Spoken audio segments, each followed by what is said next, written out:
Yep. Wait. Perfect.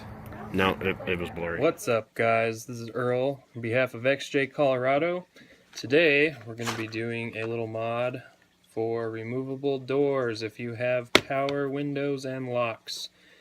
If you do, you know that it is a huge pain in the ass to get the wires in and out of the door. So we're going to get rid of that. What I have here are XJ Cherokee 93 to 97 plugs. They have 9 wires on each plug.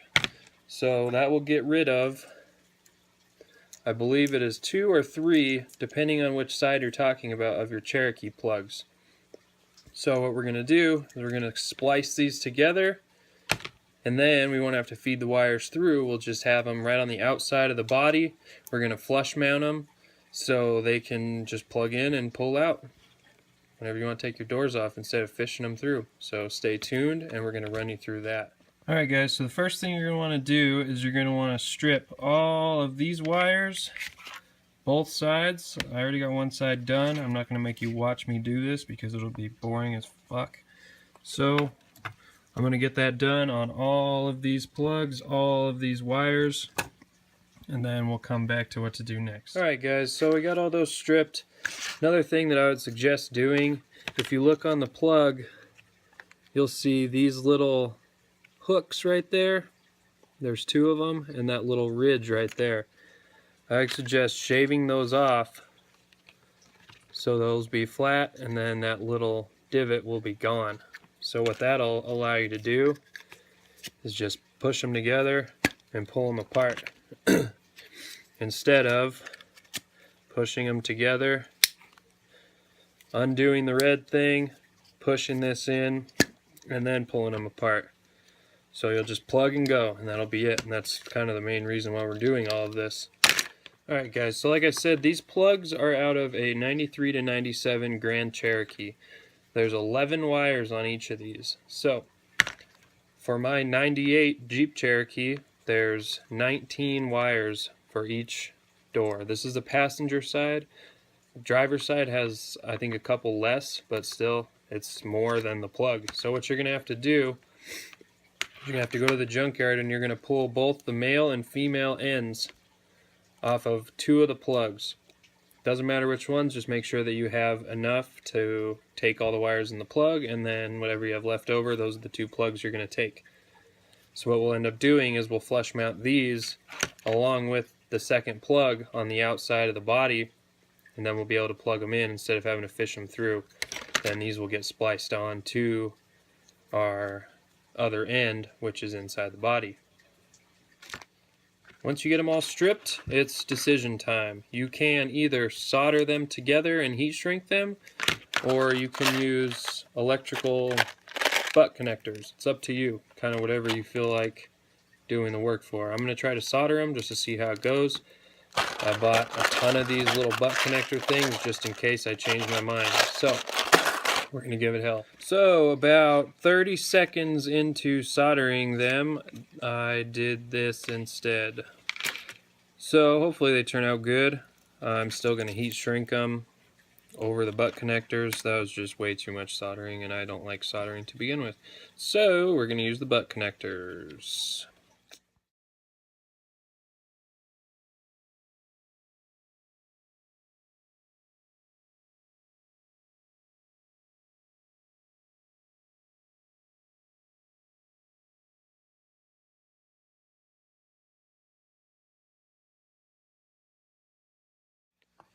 Alright, so we got them all hooked up, heat shrinked. Once you have them all connected for the passenger side, you'll have 3 wires left. I'm just going to cut those off, and we're set, we're done with that part. Alright, on to the driver's side. So we have a 3 wire, and also a 6 wire that we're going to use. So we got 9 wires, that means we'll have 2 left over. Another little tip is try to keep the wire colors as close as possible, so when you get to the door side you don't confuse yourself and then you're fucked. So we're going to get this done. Okay, so we are done. We got all of them connected, all the extra wires cut. one little thing is make sure that the wires that you're attaching them to have a wire coming out of both sides, because there's a couple of these, like this purple one for example, right here, you can kind of see it, goes to a little plastic block on the other side. So I'm assuming that's just a ground, so make sure that you're splicing them into a wire that has something coming out on the other side. So this is the driver's side. We have 2 plugs all heat shrinked up, ready to go. All I gotta do is splice it in on the door side. And then the passenger side, which you guys saw me do in the little time-lapse thing. So we will have left over one on the driver's side, which this is like, I don't know, 12 or 13 wires, I don't remember exactly, but too many to use that at all. So we're going to flush mount that one. And then we have 2 plugs to flush mount for the passenger side. Should be pretty easy. So that was the not scary part. So I pulled all those plugs from the junkyard. I haven't cut anything off of my Jeep yet, so we're going to go do that in a little bit. I'll probably do that tomorrow, and I'll get you guys an update on that. Alright guys, so that was part 1 of a 2-part video. Be sure to stay tuned for the installation, and don't forget to like and subscribe.